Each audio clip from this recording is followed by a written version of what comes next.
You're listening to the Influential Conversations podcast with the property management coach and industry influence of the year, Kirk, Stafford, and guests. This series is proudly brought to you by Tappy, an Australian-first platform delivering the total property care solution to help property managers provide a world-class maintenance experience to their landlords and tenants and to save them processing time on this maintenance. In Inspection Express, the market leader in property inspection reporting and a digital signature platform to provide all your property documentation in one place, giving you a seamless approach to the way you manage properties. And Agent Dynamics, the Australian market-leading team development ecosystem to help you nurture, grow and retain your property teams since 2014. Now, here's your host, Kirk Stafford.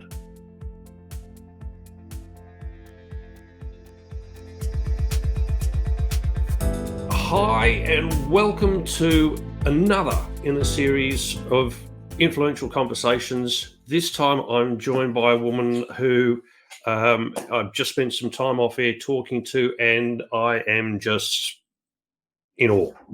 The words resilient and driven come to mind immediately when after speaking to this lady. Her name is Kate Johnson. She manages a business called Managed by Kate in a town called Gunnedah. For those of you who don't know where Gunnedah is, it's regional New South Wales. It's an hour's drive west of Tamworth, but she's also making inroads into other areas around her. Kate's been in the industry 15 years. She went out on her own 5 years ago. Now organically has 100 properties under management. Kate, wow, and welcome. Thank you for joining us. It's a pleasure to have you on, and I'm really looking forward to this chat. So am I. I'm really excited. Good. Now, tell us who you are. What's your background? I was 15 years. Probably started in the industry not quite straight out of school, but pretty close. Where have you come from? So I was in the Hunter Valley and I had just completed a traineeship with the government, just business administration traineeship for a power station, funnily enough. And so I thought, okay, I'll apply for a few receptionist roles. And one was, funnily enough, a Century 21 in that area. And I was familiar with them because I used to watch in my younger years a lot of American TV. And I thought that was pretty cool, the gold jackets. So I went in there. And if you get to know me, you'll know that I have no filter, and blew the socks off the older fellow who was a generational agent. He owned it. And so I'd applied for a receptionist role. He rang me that afternoon and he said, I've been thinking, he said, I can see that you would make an amazing property manager. He said, how would you like to do another traineeship?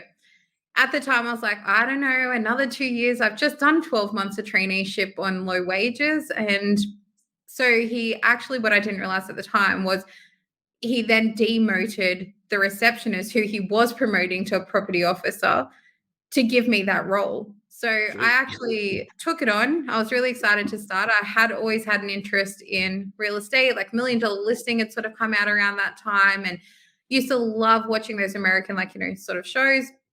And so, I started, and you can imagine the icy reception I got from the young girl who had been demoted and I was put in that role.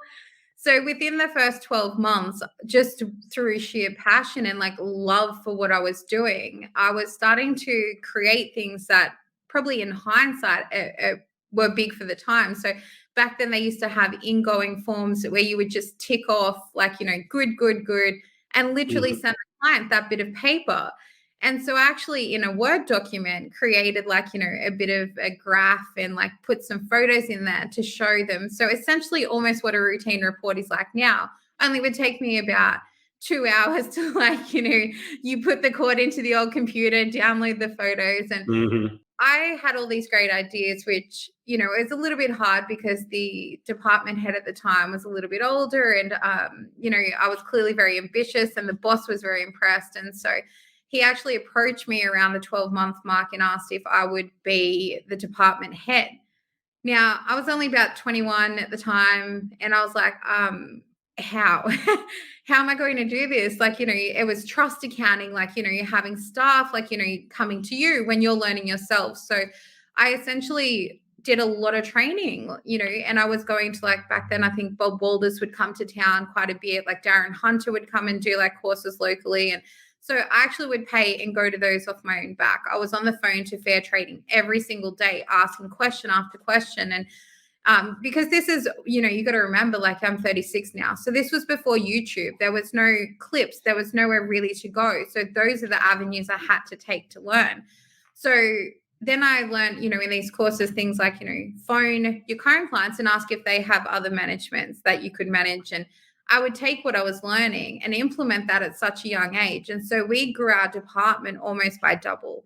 Our income revenue, because I put all the rents up to market rents, like, in that time, grew out of sight. So he was so impressed with what I was doing. But I felt like maybe, and this was a very big mistake I think that I made early on in, I thought if I then went to a bigger agency, I would probably learn more. And so went somewhere, where I was one in, like, maybe like, 40 staff, and it was awful. It almost cost me my passion. I was on a rent roll where I was sort of dumped in there. The manager would always say, I don't believe in the word stress, but that's exactly what I was. I had almost 300 managements I was looking after. And I was about the fourth property manager in just over a 12-month period. And so you can imagine the disgruntled owners. I was at tribunal, I think, maybe 3 times in my first fortnight on the job. And I'd never been, not once in the few years I'd been at the other agency. So it was really, like, awful. But yet, because I was doing so many insurance claims, and there was actually properties that had been, left really, really poorly and trashed, I had to learn the dark side of property management. So very grateful for that experience now looking back. But at the time, I just did not enjoy it. And so I was going to take a bit of time off, and then ended up finding another lady who was sort of emerging in the Hunter Valley area, Kelly. And she was just great. She had this wonderful attitude and able to, like, put me into a role. And I kind of fell into this leasing role and found my passion again, and was leasing, like, hundreds of these new builds. That's what we were specializing in. And so I did that for quite a while, and, worked the way through, like, every different role pretty much in property management. Mm-hmm. And decided in my sort of later 20s that the city life was just not really for me anymore. And so I decided to move to my family's hometown. My nan at the time had sort of passed away, and I found myself withdrawing from the city a lot more, coming to the country and finding, like, that peace. So my friends, of course, in Newcastle, like, I was that girl who had white blonde hair, fake tan, like, literal beach life, like, and they were like, what are you talking about? And I was like, I'm moving to the country. They were like, big mistake. But I did it. I was like, no, I'll give it 12 months and see how we go, and started working for a franchise here. And in that time, I became, like, like the 2IC of the office. I was the rent roll manager. So I had a few staff under me. So that was a big learning lesson. That's where I learned a lot of the ins and outs of business, staff, and managing, like, a portfolio. We only had a couple of hundred at the time that we were looking after. But that became probably the start of where my story began, because in that time frame, I started to get to know people in town and was invited to do Dancing with the Stars. Now, that sounds super glamorous, but I mean, we're talking, like, the Northwest, like, region. It was for the Cancer Council. And given my nan had passed away from lung cancer, it was near and dear to my heart. So I decided to do it. Now, at the time, I was, a bit overweight, and, so to push myself out of that comfort zone to dance in front of, like, 300-400 people live was mortifying. But I was like, you know what? I committed to do it, and I had lost, in the process, I think I lost 44 kilos. Now, after losing all of that weight, I found that my neck, my throat was really predominant. And as we know in the industry, if you're really passionate and, you're in a leadership role or management role, it can be really hard to take time away. And I always put my own self last. And that was a really bad, toxic habit that I think some of us, fall into that trap. Every property manager I know has that trait. I heard us described as an industry full of people pleasers. I can't remember who it was, but it was someone fairly recently. And we So are we are so intent on trying to keep everybody else happy. Guess what we do? we We figured that out. So. sacrifice ourselves for it. Well, how bad is this? So even though I suspected maybe this wasn't right, I kept putting this scan that the doctor had ordered off because I just couldn't find the time to go. I had at the time accidentally started falling into sales because I think I had built such beautiful relationships. Now, when I came onto this franchise, there was a lot of disgruntled owners. Mhm. I worked so hard to underpromise and overdeliver Mhm. and really be personable and like grew like these wonderful relationships with them. And so it was really hard to kind of like take a step or take time away because they started then asking when it came time to sell their investments. They wanted to deal with me too. And I was like, well, I don't do sales, like, nor have I ever done sales. And so I had this one client and she pushed me and she said, no, I want you to sell it. And that's that. And so I went to my boss at the time and I said, you got two options. You either let me have a crack at this or she's going to take it elsewhere. And so very reluctantly, he gave me a go. Now, the average days on market here was around 4 months at the time, downturn market. I held a twilight open home, like, took some champagne and nibblies and was so excited and sold it in 9 days for $20,000 above market. And Wow. that owner then was so like, she was like, I knew you could do it. And then that sort of led to another referral, which led to another one. So I was kind of had this other role, but he wouldn't let me give up my team leader role in property management. So I had to essentially do sales outside of that. So I was working Wednesday nights, Thursday nights, Friday nights, like all day Saturday opens, and I would still show properties just out of sheer passion on the Sunday. So to take time to go to this scan was very, very difficult. And so in the end, I finally went and got called back to the doctors, and he gave me the news that they'd found 7 tumors in my thyroids, that I had these goiters. Now, I was only 30 years old, and hearing those words was like a little bit, sort of confronting. Like, it was very unexpected. Here I am raising money for the Cancer Council. So I had to, while I was going through that, very quietly, I was actually going through quite severe intrusive testing to see if these tumors were cancerous. The idea was to rule out that they were, but what actually came back was it indicated that it could have been cancer. They couldn't rule out that it wasn't. Mhm. So they prepared me for the fact that, I would need to have surgery quite quickly because they couldn't rule it out. And so I remember the lady from the newspaper covering the Dancing with the Stars.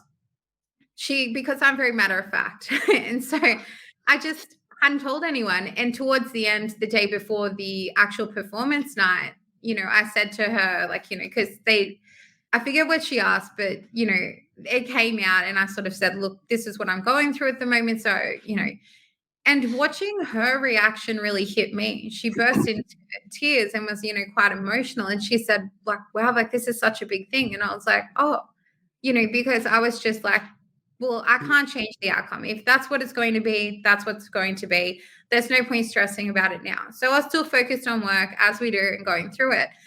And so I put in leave with my boss at the time for the 3 weeks I needed for the throat surgery in the January, just before Australia Day in 2018.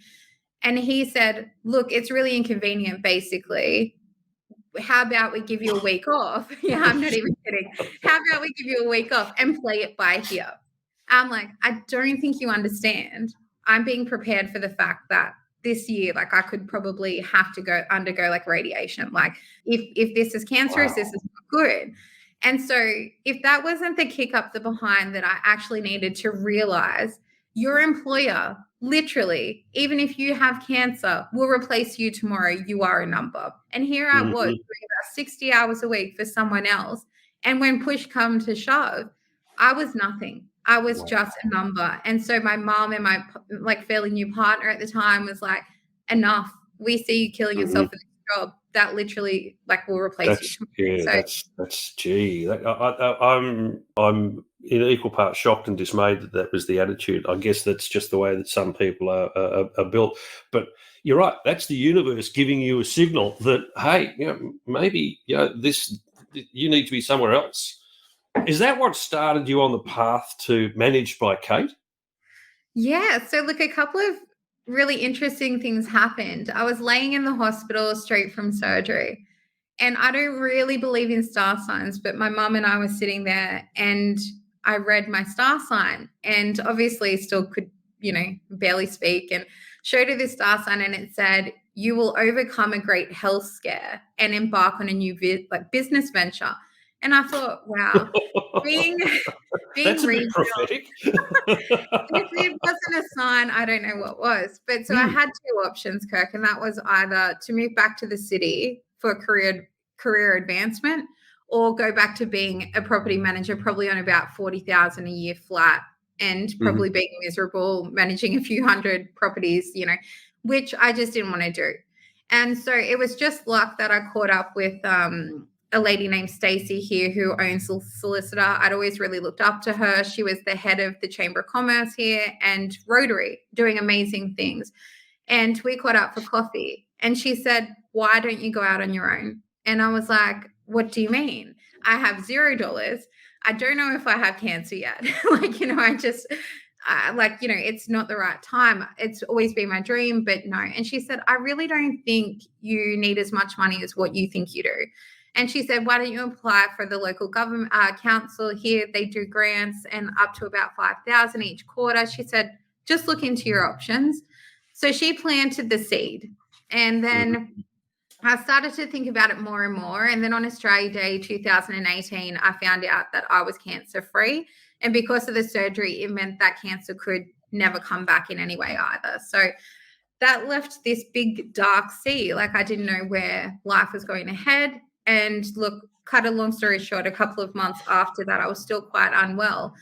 And from that, I found out that I was actually pregnant. Now, we had lost probably we'd had about 4 miscarriages years before, and it had gone years, sort of without being able to have a baby.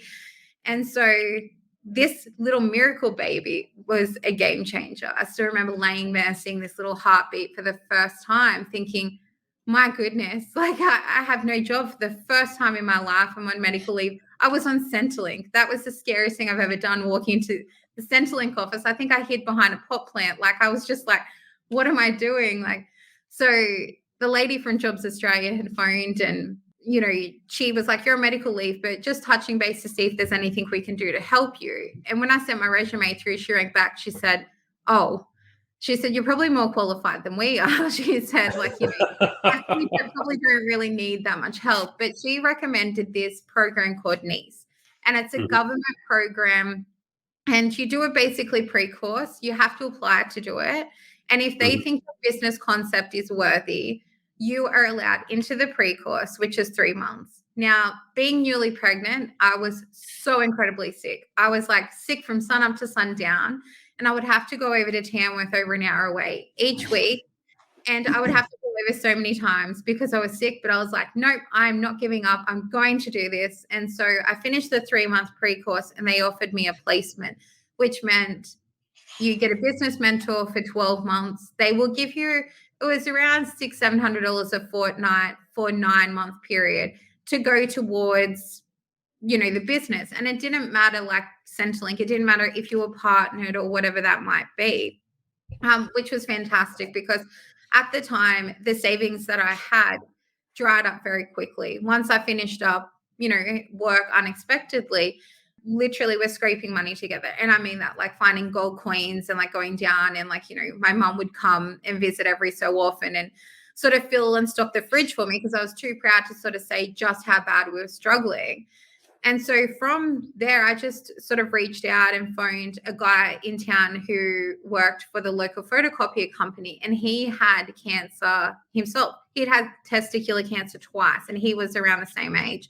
So he was back at work, and he was so kind to me, and he said, "I think this is brilliant." So he gave me a decommissioned big photocopier, and I only had to pay 2 cents a copy or something. So that sort of was tick 1 done on the list. And then I he suggested speaking to this lady from Moree who had opened her own business 18 months prior. So she gave me a few recommendations on cost-effective programs. And then she put me in contact with a fellow from Melbourne who is one of my best friends now. And I've got 3 pugs. He had a pug. It was just fate, So to save money, I decided, all right, I'll have a play around, and I created my own website on Wix. I showed him and I said, look, I'm really embarrassed showing this to a professional, but look, I have no money at the moment, and I need a website. And he said, that's okay. And I have no doubt that he took absolute kindness on me. I think he only charged me like a few $100s, and he tweaked it, made it really pretty, put the like sort of tricky like booking things into place on there that I obviously didn't have the knowledge to do. So voila, I had like, photocopier, my first couple of programs in place, and I now had a website. I had to work really hard to save money. So I still remember our first lease sign was $80. I had to save up for that. Business cards, like that took me a couple of months to save up for, and they're only $180. Like this is how pretty dire we're at this time in our lives, as well as trying to prepare for, like becoming first-time parents. So I was very lucky to have my mom in that situation. She sort of, helped with like the baby stuff, and just believed like, and pushed me like to do this. And so my first year, I brought in 4 clients. And so like, it wasn't a very big year. And, you sort of had that bit of self-doubt, like, is this the right thing? And we've had a fair bit of trauma, like in that time. Like our little girl got very sick at 2 weeks old, and we almost lost her. So in that time though, still didn't take a day off, still blindly believed that I was put on this earth. And I'd made this promise to the universe that if that year I had found out I was cancer free, I was going to make sure that I gave this life a red hot go. When I get to the end, I'm going to make sure that like there are no regrets. I've absolutely exhausted every avenue humanly possible. And literally to that day, I have stuck true to that. And that is exactly what I've done. And so, I just wrote down, while we've been talking, I just wrote down the word determination, and I underlined it twice, because and really when I'm in these podcasts, when we're having these recording sessions, I'm obviously very much tuned in, but I'm very much focused, and I'm very focused on your story. But I thought I've got to get that word down in paper, because it just that encapsulates you. Because I'm just listening to the story, and when this goes to air, I know that this is just going to be one of the most powerful podcast sessions that I've done. So again, I am very deeply appreciative and in complete admiration of you for what you've done so far. But I also know that there's a hook in this story, because we talk about reward for effort, don't we? We do. And what happened last year to you, or for you, I should say, that you created? Like when it comes to training, being regional, it's been really difficult because there's not a lot that comes up out here. And obviously one of my biggest mentors in the industry is Dennis Youssef. He has watched me since the very start, as I've watched him grow.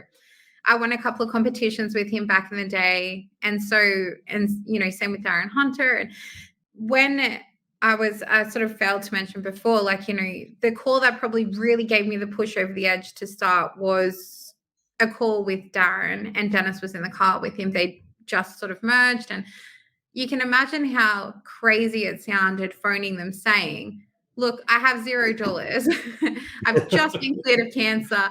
I'm having a difficult pregnancy, and, I'm in this new area, but hey, I'm thinking about opening my own business.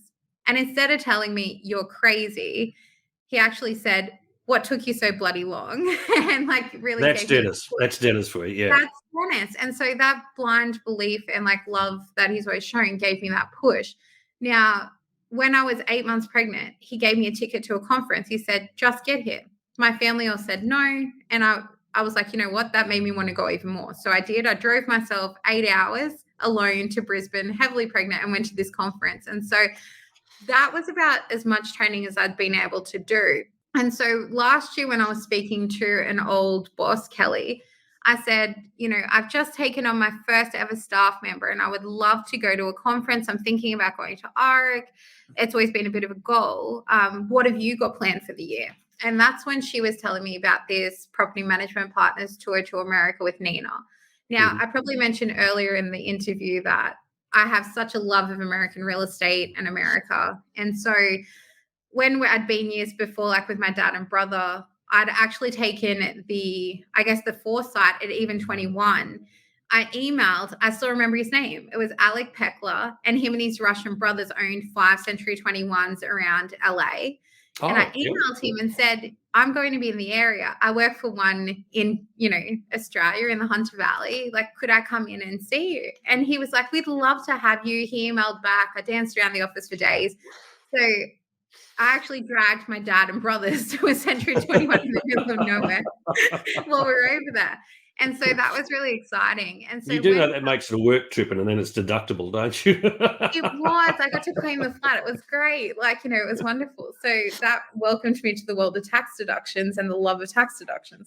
So when Kelly was telling me that she was going on this trip to America, she sent me the link. And you had to apply for it, basically. I guess Nina's whole thing was she wanted to take really like-minded people across. Because in a sense, we were sort of representing, Australians and property managers from here, amongst American property managers.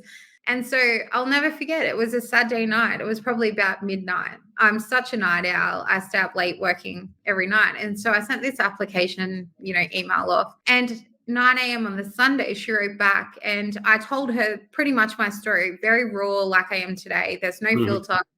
And she wrote back and said that she found me incredibly inspiring. I was exactly the type of person she'd love to take. And that was that. And so my husband came out, and I was probably white as a ghost. And he's like, what's wrong?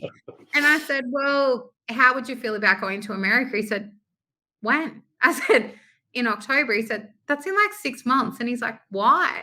And I said, well, I've been invited. He did not believe me, Kirk. He made me show him that email twice, read it over twice, and he was still in shock. Now, this is a country guy who had never left the state, really. And here I am like, hey, let's pick up and take our 1 and 3-year-old halfway across the world. So we decided, what? We have been in that time, I'd almost lost my life giving birth to my son, and we almost lost him as well. And so when I say someone's watching over me, there really must be, because we were very fortunate. 7 weeks after, having him, I lost the grandfather who raised me. So we'd had a very, very difficult year.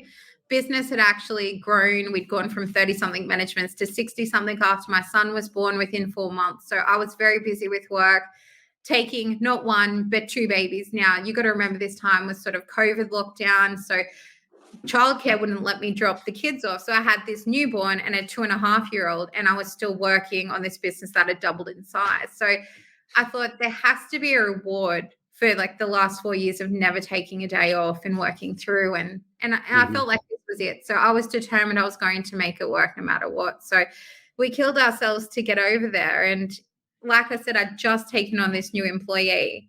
Now, I didn't realize how not normal I was until she started. She was like, oh, so you're going overseas? And I was like, yeah, we're going to go for the week. And then that turned into, look, we're going to stay an extra week.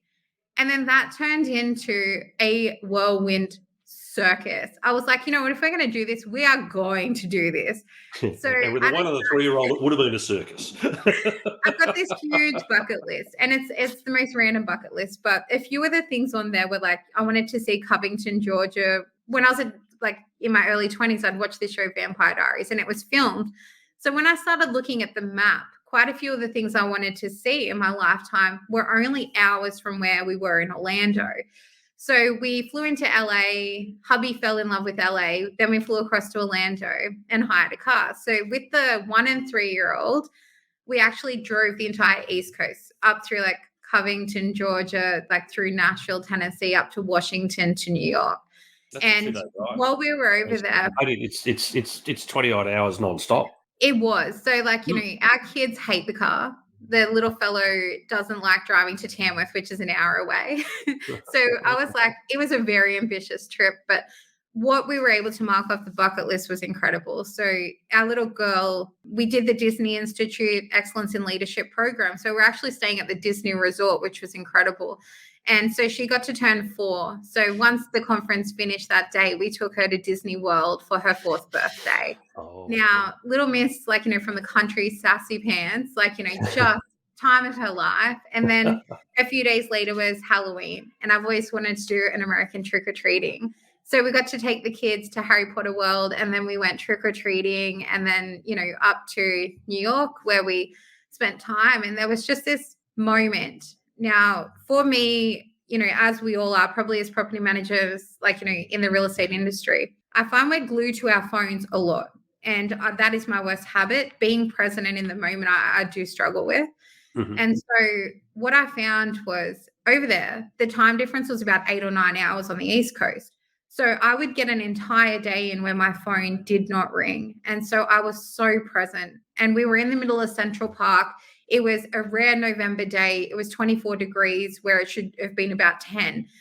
And my little girl is in these cute little overalls, and she just starts dancing and twirling and singing in the middle of Central Park. And it still gives me goosebumps because I'm like, Oh, wow. coming from housing commission, coming from having to build myself up from the poverty that we were in, to a situation where I could take my own daughter, that little girl who, was lucky to survive at 2 weeks old, and watch her be so authentically herself in this big city coming from such a little country town, and that we were able to make that happen through my passion and my vision. And, that was to me everything in that never giving up day after day after day through all the trauma, all the doubt, all of that moment just summed up everything perfectly.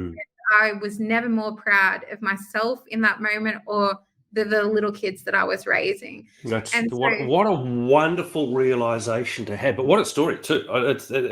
But to get to that point where everything that you've done in the 35 years of your life leading up to that point just is crystallized in that one tiny little being and her joy. Oh, it was just incredible. I've said wow a lot during this, but that is one of those moments. And I'm actually sitting here and I'm tearing up just listening to you. But it's just amazing. Like I said, the property manager I had working for me, when she said you don't do things by halves, she summed up my personality completely. So not only did we do 8 American states, we drove quite a lot of them. The kids had been on 5 flights. It was a lot of travel, but they were brilliant. And so from New York, we flew across to Las Vegas, where my mom and dad flew across. And my mom, who had cared for my grandparents for 30 years in ill health, had never left the country. And so she was a little bit lost after Pop died. And I said to her one day, I dropped the bombshell about a month or 2 before we left. I said, we're going to get married in Las Vegas. And she said, what? Something else. Okay. And she was like, what, you're doing what? And I was like, yeah, well, we're going to be there. And I was like, I love America so much. We don't want a big thing. We've already got our kids. And we just think this is such a fun adventure, something we're going to do together with our babies. Yeah. And so Mum said, well, bloody hell, I'm not missing out. She said, I'm not missing it. And Mum, who has an extreme fear of flying, got herself on a little plane from Tamworth to Sydney, and her and my stepdad met up in Sydney and flew across to Las Vegas. And so Elvis married us in front of the Las Vegas sign. And then we hired this 1961 convertible Cadillac and drove around for the day. And we went to a big NFL Raiders football game. And, it was just the trip of a life. And so for me, it wasn't just, a trip. It wasn't just a holiday. It was, an emblem of all of that sacrifice that I'd made over the year, over the 15 years of my career to get to that point. So there's been some amazing things. Even since then, I was a finalist, and this is where I met you, at the Property Management Partners, awards night in Melbourne. And so once again, we'd only just come back from America, and here we were flying off to Melbourne. And, to make it through as a top 3 finalist, I think, for Property Manager of the Year out of, I think she said they had 600 sort of applications come in, was just, I'm still sort of in awe, even to have got to 5 years in, and the amount of love and support people have put on these posts. I think people feel as though they've been on this journey with me. I've been very honest about the downfalls, the hard times, but also the amazing things I've been able to accomplish. Here we are 5 years later, just, hitting 100 managements. The business has grown this year already by 30%. And we're only that was the first 5 months in. And so to sort of, even like our social media is just going absolutely like red hot at the moment. Like we're just sort of short of 3,000 followers. Like we're hitting all these milestones and things are finally falling into place. And I just think if there's one takeaway from like what I've learned for other people coming into this is, you know you better than anyone else does. And those words you mentioned, resilience, determination, those in my younger years were used as a negative against me. My mom it drove her crazy how determined I was. Like I was that kid who would harp on her and would not stop if I wanted something. You're the kid that never took no, aren't you? I am that child. And like she thinks I'm harder at 36 than what I was at probably 6. So, there's not much hope for my little girl. Like, it kind of is Well, yeah.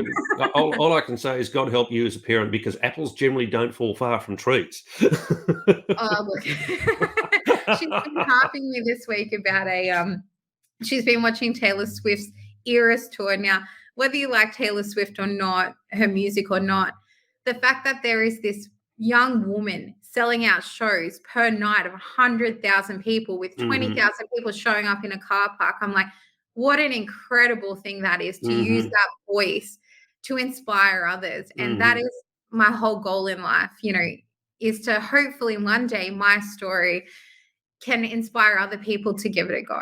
Like I think I told you earlier that Naomi, an absolute sweetheart, a friend in the industry I've made, had put a post up innocently and like, IGT, just asking how to sort of get started, like, very curious, like, what kind of money you would need to start out. And I was sort of, sitting there laughing at the answers because people were being very conservative, like, you need 2 years worth of wages, you need $100,000. And so I made a comment. I remember reading that post. I'm just reading it going, whoa, okay. And then there's me who comments very innocently, I had $0. I was on Centrelink at the time. I thought I had cancer.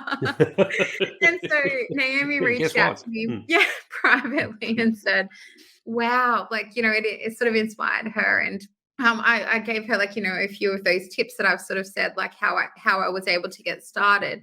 And so I don't know how many months later it was, but I got the most beautiful package in the mail, and it was a thank you card from her and her very first ever business card. She sent it. Oh, how fantastic. Gave me a big voucher, and I'm like, Naomi, if you're listening, thank you. That was an amazing, amazing gift to give someone. Oh, look, it just, like I said, I'm such like someone who tends to, sometimes doubt themselves and whatever else. And I have no filter. I'm just so authentically myself, like, and there's no other way to be. And so, to see that somebody else, was able to reach out and gain something from that, to me was a little shocking, but meant so much. That package actually brought me to tears. So thank you, Naomi. She started Baber & Co rental specialist up in Queensland. So very proud. Yeah, she good on her. created this little beautiful group of property managers, and they call themselves P-Play principals because they're all they'd all been in their first year. And so she actually invited me in as a bit of a mentor. But what's happened is it's such a beautiful, supportive group that, even though I'm a few years further along, I learned so much from them too. And like those women are doing incredible, like absolutely incredible things. And so Christy out of that group, her and I have become very good friends. And I met her the night that I met you at that same awards night. So, yeah, not bad for the kid from the country. So. Yeah, but I don't think it would really matter whether you were country or city or wherever you were. I think just we've actually gone well over anybody else's time. I can't stop listening to you, and I'd really like to continue this conversation, but time's going to be against us. But I don't think it would matter where you are or where you came from. You were always going to succeed. That's quite evident. You've got that determination. As I said, I wrote the word down earlier. You've got that resilience and that drive in you. Where to next? We've got another, say, let's call it 2 minutes, and we'll wrap up. Where to next for you? What's on the bucket list next? Honestly, I've accidentally expanded into other areas because I have been recommended.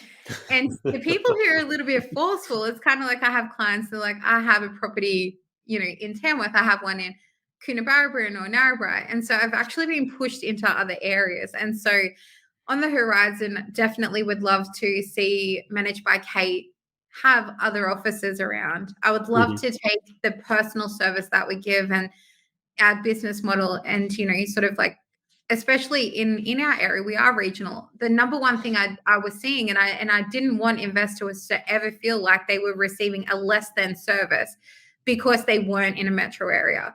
So whether we were in Sydney or Melbourne, I do think we would still be very competitive because, we've maintained this 5-star rating the entire 5 years through.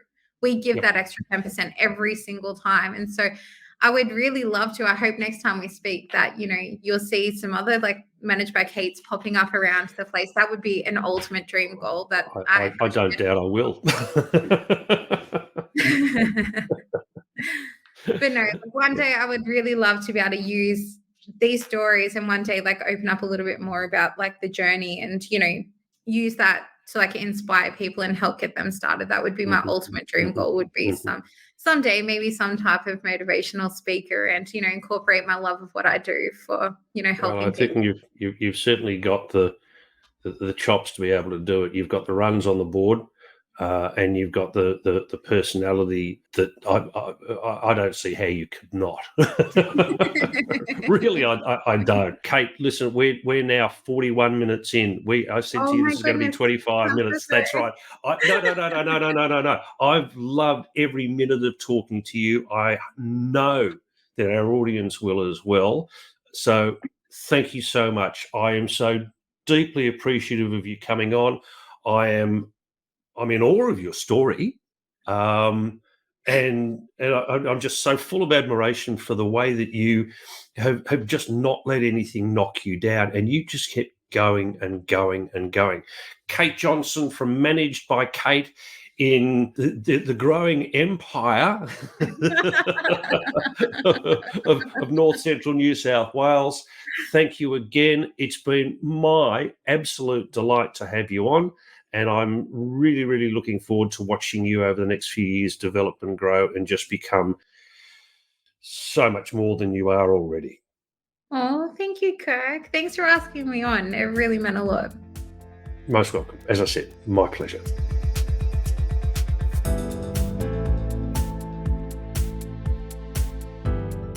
You've been listening to another podcast in the Influential Conversations series. This series is proudly brought to you by Tappy, helping property managers deliver a world-class maintenance experience to their landlords and tenants and providing a total property care solution. Inspection Express, the market leader in property inspection reporting and digital signature property documentation, giving you a seamless approach to the way that you manage properties. And Agent Dynamics, the Australian market-leading team development ecosystem to help you nurture, grow and retain your property teams since 2014. Thanks for listening. Be sure to tune in next time for the next in this series.